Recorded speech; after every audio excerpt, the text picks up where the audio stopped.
ஐயனார் துணை சிறையல்ல அடுத்து வர எபிசோட்ல நம்ம சோழனுக்கு பயங்கர கோபமா இருக்கு நிலாவா பார்க்குற போதெல்லாம்.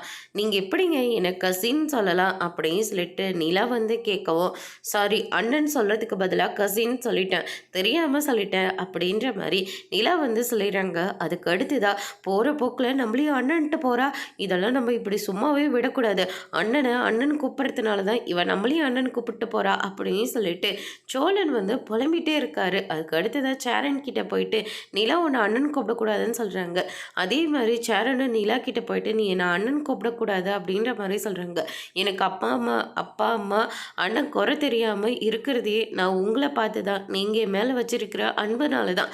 ஆனால் இப்போ நீங்களும் உங்களை அண்ணன் கூப்பிடக்கூடாதுன்னு சொல்லிட்டீங்க அப்படின்னு சொல்லிட்டு ரொம்பவே ஃபீல் பண்ணி அழுகவும், உடனே நம்ம சேரன் இருந்துட்டு உனக்கு குழந்தை பிறந்தாலுமே தாய்மாமன் சீரு நாங்கள் தான் செய்வோம், நீ எதுக்காகவும் ஃபீல் பண்ணாதுமா, நீ எவ்வளோ நாளே அண்ணன் கூப்பிட்டுக்கோமா அப்படின்ற மாதிரி சொல்கிறாங்க. உடனே சோழன் இருந்துட்டு நீ அவனுக்கு அண்ணனா, நானும் அவளுக்கு அண்ணன் தான் ஆகணும், அப்படின்னா நீயும் ஒரு மாப்பிள்ளையை பார்த்து கல்யாணம் பண்ணி வச்சிருவியா அப்படின்னு சொல்லிட்டு கேட்கவும், நீ சொல்கிற ஐடியாவும் நல்லா தானே இருக்குது, காலையில் அந்த எம்டி பையன் வந்தான், அவங்க கூட மூக்கு மொழியுமா ரொம்ப அழகாக தான் இருந்தான், நம்ம நிலாவுக்கு ஏற்ற மாதிரி கூட இருந்தான் அப்படின்ற மாதிரி சொல்கிறாங்க.